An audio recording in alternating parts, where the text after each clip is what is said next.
नागपुर के सावनेर तालुका के देहड़घाट इलाके में मत्स्य विभाग ने प्रतिबंधित थाई मंगूर मछली के खिलाफ बड़ी कार्रवाई की है।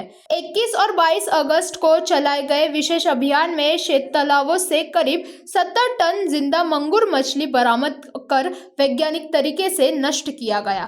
इस अवैध मत्स्य पालन मामले में संदिग्ध बांडू शेख के खिलाफ पुलिस में FIR दर्ज करने की प्रक्रिया शुरू है।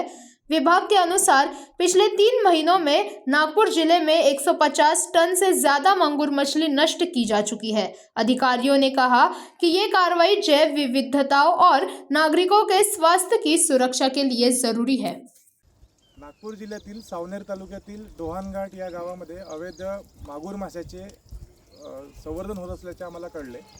क्लॅरियस गॅरेपिनस हा मासा NGT नॅशनल ग्रीन ट्रिब्युनल यांनी इल्लीगल ठरवून त्याच्यावरती बंदी घोषित केलेली आहे आणि हा मासा जर निसर्गात गेला तर हा मोठ्या प्रमाणात जे नैसर्गिक परिसंस्था आहेत त्याला हानी करू शकतो।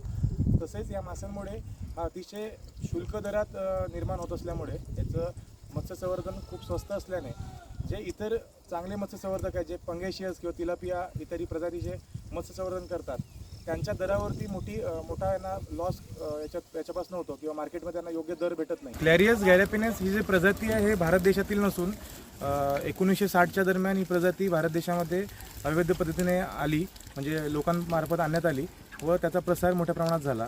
मात्र या प्रजातीमुळे अनेक लोकांना याच्यातली माहिती नसते व अनेक लोक मार्केटमध्ये जेव्हा उपलब्ध होतं ते खातात। तर या माशाला ज्या प्रकारे वाढवलं जातं त्याच्यामध्ये अनेक गोष्टी ज्या खूप अनहायजेनिकली त्याच्यामध्ये फीडिंग दिली जाते किंवा त्याचं व्यवस्थापन केलं जातं। याच्यामुळे अनेक माध्यमांनी कॅन्सर होण्याचे देखील धोके वर्तवलेले आहेत आणि हा मासा जर निसर्गासाठी तेवढा हानिकारक आहे तसं माणसासाठी देखील हानिकारक आहे। तरी आम्ही सर्वांना विनंती करतो की कोणी याचं सेवन करू नये।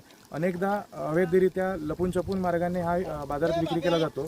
तर याच्यावरती ग्राहकांनी जर याचा निषेध केला तर नक्कीच याच्यावर पूर्ण भारतामध्ये किंवा आपल्या राज्यामध्ये याचा बंदी आपल्याला करता येईल।